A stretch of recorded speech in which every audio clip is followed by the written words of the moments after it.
The signal came at 3:17 a.m. John Mercer sat alone in the listening station, his third cup of coffee growing cold beside the humming equipment. Outside, Alaska's darkness pressed against the windows like a living thing. The computer beeped. John looked up from his crossword puzzle, expecting another false alarm. The station picked up all kinds of space noise, satellite chatter, cosmic background radiation, the occasional solar flare. This was different. On his screen, a pattern formed. Pulses. Regular. Precise. Every 42 seconds, it repeated exactly the same way. "What the hell?" John whispered, setting down his pen. He ran the standard checks. Not equipment failure. Not Earth-based interference. The signal came from deep space, beyond the orbit of Neptune. John's fingers moved across the keyboard, recording the data. 20 years in military communications before this civilian job had taught him one thing: patterns matter. This wasn't random. This was deliberate.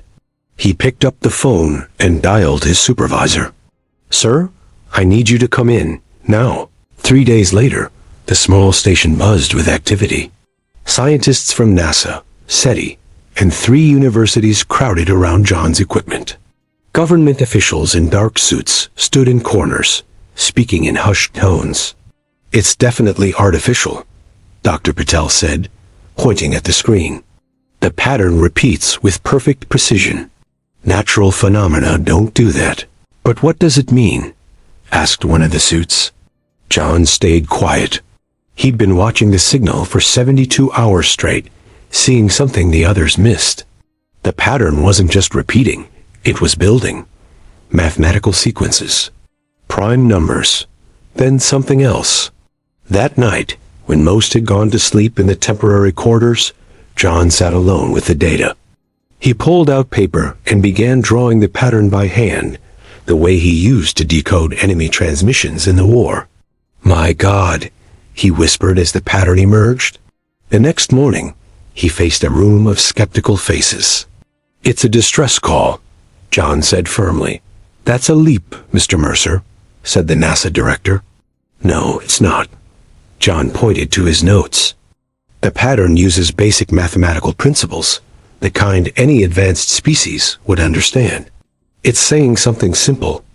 Help us." "Help who?" asked Dr. Patel. "I don't know yet. But there's more." John pulled up another screen. "These numbers here, they're coordinates. And they're changing slightly each day."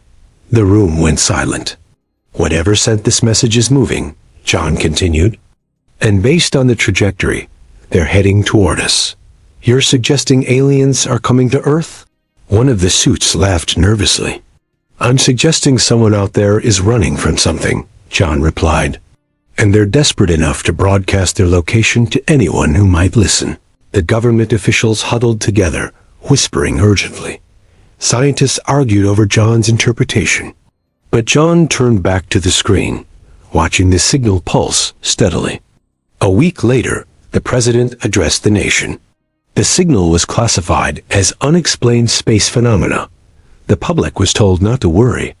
But John knew better. Working with a small team in a secured basement facility, he continued decoding. More patterns emerged. More coordinates. And finally, words translated through mathematical equivalence. "Help us. They are coming." John stared at the message, his blood running cold. He gathered his evidence and headed to the emergency meeting with military leaders. Whatever had sent that signal wasn't just coming to Earth. It was bringing something terrible with it. 6 months passed. The world changed. John stood on the observation deck of the International Space Platform, watching the massive alien ship hang against the blackness. Its hull gleamed silver blue under Earth's reflected light, damaged sections still visible despite repair efforts. "Still can't believe they're real," said Colonel Harris beside him. "I knew they were coming," John replied. "Just didn't expect them to be so scared?" Harris finished. The Archi had arrived 3 months ago, their ship limping into orbit with failing engines and breached hull sections. They were tall, with smooth gray skin and four-fingered hands. Their eyes, 3 of them, arranged in a triangle, blinked with inner lids. They came seeking help. Refugees. The ambassador wants to see you, Harris said, checking his tablet. Says it's urgent. John nodded and headed for the transit tube. As Earth's first contact specialist, a job that hadn't existed before the signal, he spent most days with the aliens, learning their language, explaining human customs. The Archai spoke through translators now, devices they had given to humanity as a gesture of goodwill. One of many technologies they shared. Ambassador Keir Dalen waited in the meeting chamber, standing near the viewport. Unlike most Archai, who moved with careful grace, Keir Dalen seemed agitated. John Mercer, the ambassador said, voice coming through the translator with metallic edges. The Vex approached faster than we calculated. John felt his stomach tighten. The Vex, the reason the Archai fled their home system. Hunters, killers, consumers of worlds. How long? John asked. Days, not weeks. Keir Dalen's 3 eyes blinked rapidly. Our sensors detect their scout ships passing Jupiter's orbit. But you said we had months to prepare. They have improved their engines. They hunger for us. The ambassador's hands trembled. For you too now. John turned to the viewport, looking down at Earth, blue and peaceful from here, unaware of what was coming. We need to speed up the defense preparations, John said. The weapon systems you showed us will not be enough alone. Keir Dalen interrupted. The Vex adapt quickly. They learn from failure. They never stop. John thought of the briefings he'd attended. The Archai described the Vex as predators who stripped planets of resources, used biological material, including sentient beings, as raw materials. They didn't negotiate. They didn't show mercy. We'll fight, John said firmly. Humanity has faced threats before. Not like this. Keir Dalen touched John's shoulder with a 4-fingered hand. My people fought for generations before we fled. The Vex took our colonies one by one. Billions died. Alarms blared suddenly. Red lights flashed across the station. Colonel Harris burst through the door.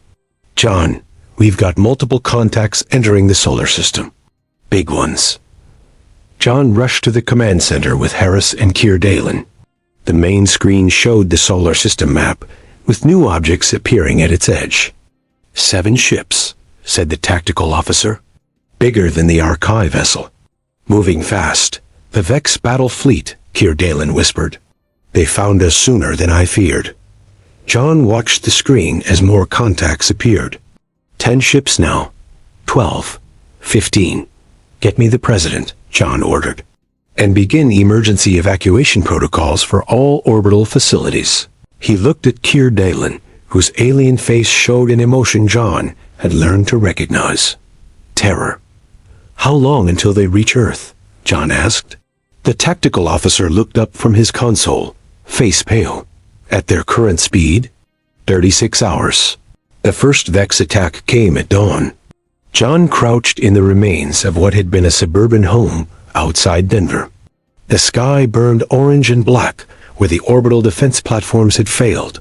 Smoke rose from the city center. Team check, he whispered into his comm. Baker here, came the reply from the Marine sergeant taking cover behind a fallen wall. Keir Wren present, said the Archai scientist, his translator making the words sound flat and emotionless, despite the fear in his 3 eyes. Martinez ready, said the weapons specialist, clutching the prototype they'd been sent to deploy. 4 of them left from the original 12. The others were dead or missing after their transport was shot down. We need to move, John said, checking the scanner the Archai had provided. Vex ground forces are spreading out from their landing zones.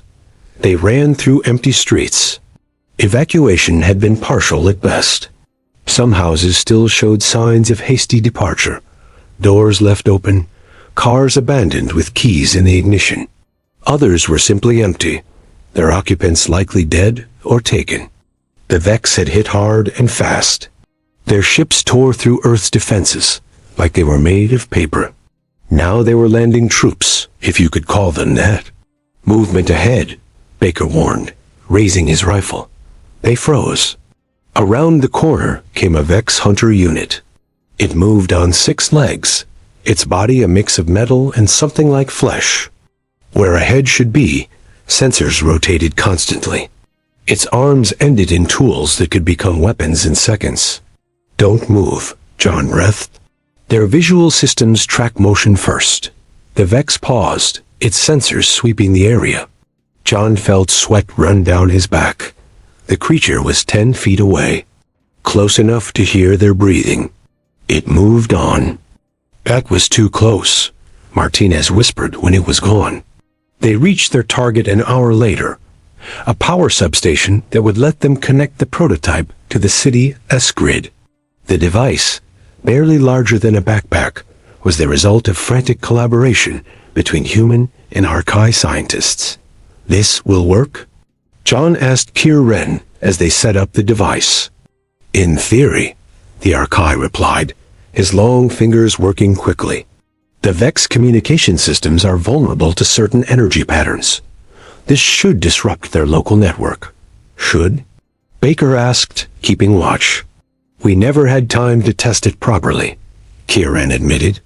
A distant explosion rocked the ground. The battle for Denver was intensifying. General Winters, this is Mercer, John said into his gum. We're at the substation. Preparing to activate the prototype, Static answered him. Command, do you copy? More static than a broken voice. Mercer, headquarters, overrun. Fall back to secondary. The transmission cut off. They've taken the command center, Baker said, his face grim.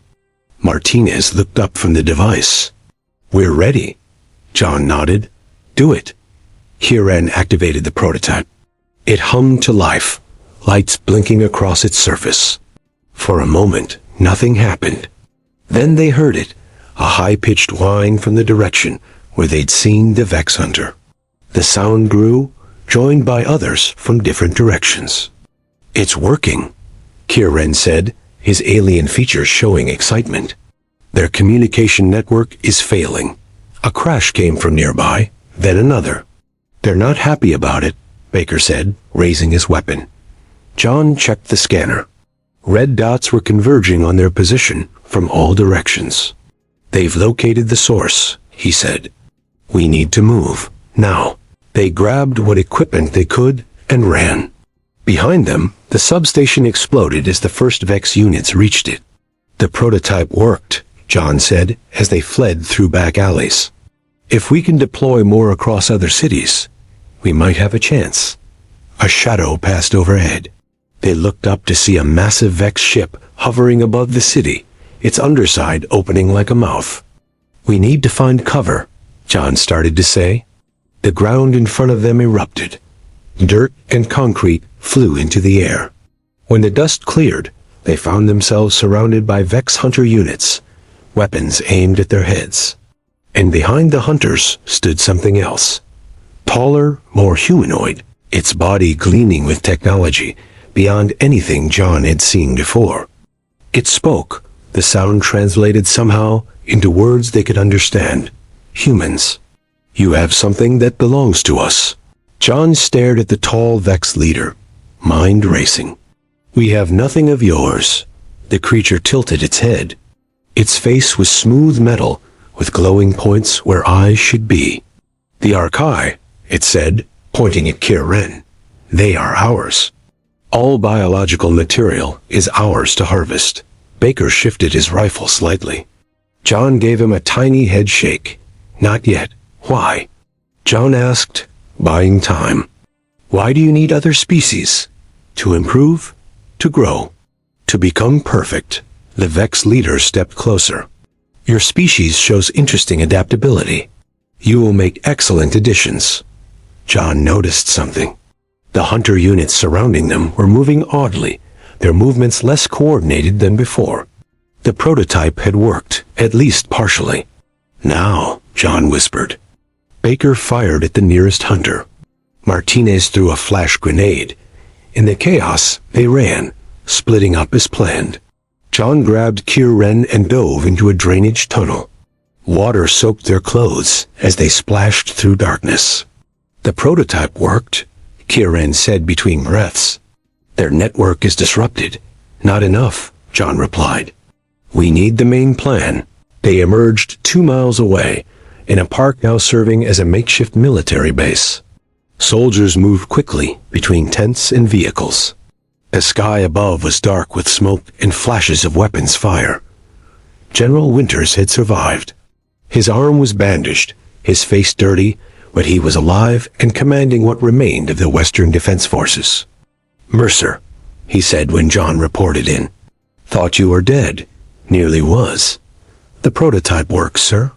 It disrupts their communication, makes them less coordinated. Winters nodded. We've noticed. When they can't talk to each other, they get sloppy. But it's not enough. They're still overrunning our positions. Maps on the command table showed red areas spreading across every continent. Vex landing zones expanding hourly. What about the main plan? John asked. We're setting it up. Teams worldwide are preparing the pulse generators. Winters pointed to marked locations. But we need the control codes from Arkai Central Command. John looked at Kieran. Can you get us those? The alien hesitated. I am not authorized. Your people are dying alongside ours, John said. Authorization doesn't matter anymore. There is something else, Kieran said quietly. Something I must tell you. A soldier burst into the tent. Sir, Vex forces approaching from the east. 5 minutes out. Tell me on the way, John said to Kieran. We need those codes. They boarded the last working helicopter. As it lifted off, John saw Vex hunters swarming into the park below. The base would be overrun in minutes. What did you need to tell me? John asked as they flew toward the Arkai command ship, now hidden in the mountains. Kieran's 3 eyes blinked rapidly. The Vex, they did not find us by accident. What? Some among my people. They made a deal. They believed sacrifice of some worlds would save others. John felt cold despite the helicopter's cramped heat. Your people led the Vex to Earth? On purpose? Not all of us. A faction. Led by someone in our high command. The helicopter shuddered as something exploded nearby. Through the window, John saw a Vex fighter craft turning toward them. Who? John demanded. Who betrayed us? Kieran looked away. The one you call Ambassador Kierdalen. The helicopter banked hard as the pilot tried to evade the Vex fighter. Mountains loomed ahead, and nestled among them, the silver shape of the Arkai command ship. We're going to confront him, John said, checking his weapon. And then we're going to save what's left of both our worlds. The Vex fighter fired. The helicopter spun as one rotor was hit. They began falling toward the rocky ground below. If we survive this first, John added as the world tilted around them. The helicopter crashed in a clearing 1/2 mile from the Arkai ship. John pulled himself from the wreckage, blood running down his face. The pilot was dead. Kieran lay nearby, injured but alive. Can you walk? John asked, helping the alien up. Yes, Kieran said, limping slightly. We must hurry. They moved through the forest, staying low.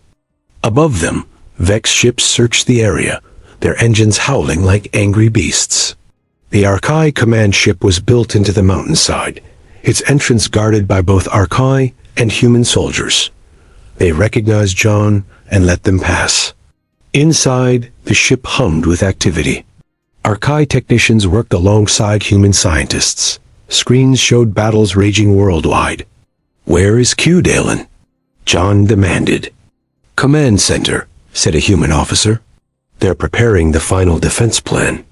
John checked his weapon and headed for the elevator.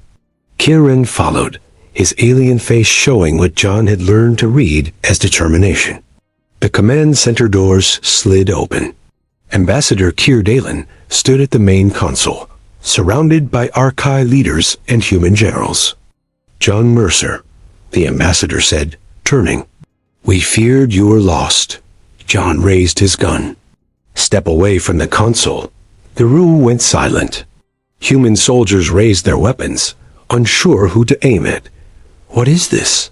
Keir Dalen asked. "You led them here," John said. "You made a deal with the Vex." Keir Dalen's 3 eyes blinked slowly.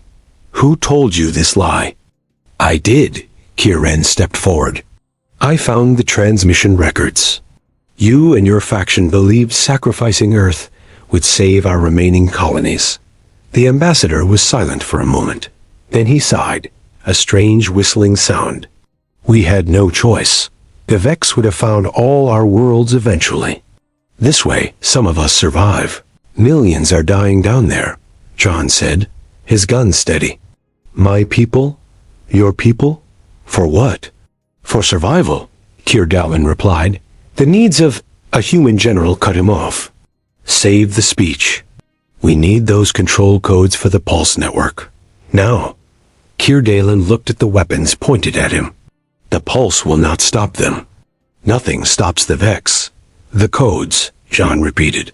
The ambassador touched the console. Numbers appeared on the screen. "It will not matter," he said. "The Vex mothership has entered orbit.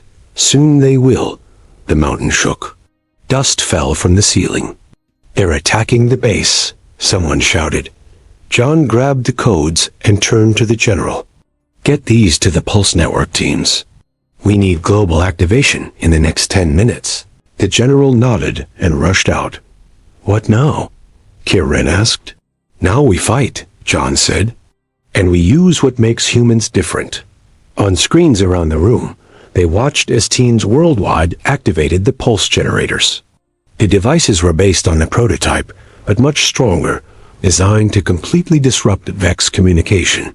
"Humans are unpredictable," John explained to the Archive leaders. "We don't fight with perfect coordination. We adapt. We improvise. The Vex can't handle that." The mountain shook again. Alarms blared. "Vex forces have breached the lower levels," an officer reported. "Activate the pulse," John ordered. The command was sent. Across the world, the generators powered up. On the screens, they watched as Vex units suddenly stopped, confused without their network. "It's working," Kieran said. Then the screens showed something new. The massive Vex mothership descending toward Earth. "The pulse doesn't affect their main ship," Keir Dalen said. "It has independent systems." John looked at the remaining officers. "We need to get up there. End this at the source." "How?" someone asked. "The Archive shuttle," Kieran suggested. "It can reach orbit," John nodded. "I'll take a team. We'll plant explosives in their command center." "A suicide mission," Keir Dalen said quietly.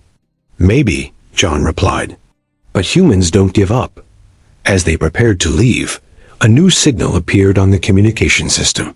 Then another. And another. "What is that?" John asked. Kieran checked the console, his eyes widening. "Messages from other systems. Other species. They've been watching. They see us fighting back." John looked at the growing number of signals. Help was coming. Not today. Maybe not tomorrow. But Earth wasn't alone anymore. He turned to his team. "Let's go. We have a job to finish." Outside, the sky burned with war. But for the first time since the Vex arrived, John felt something new. Hope.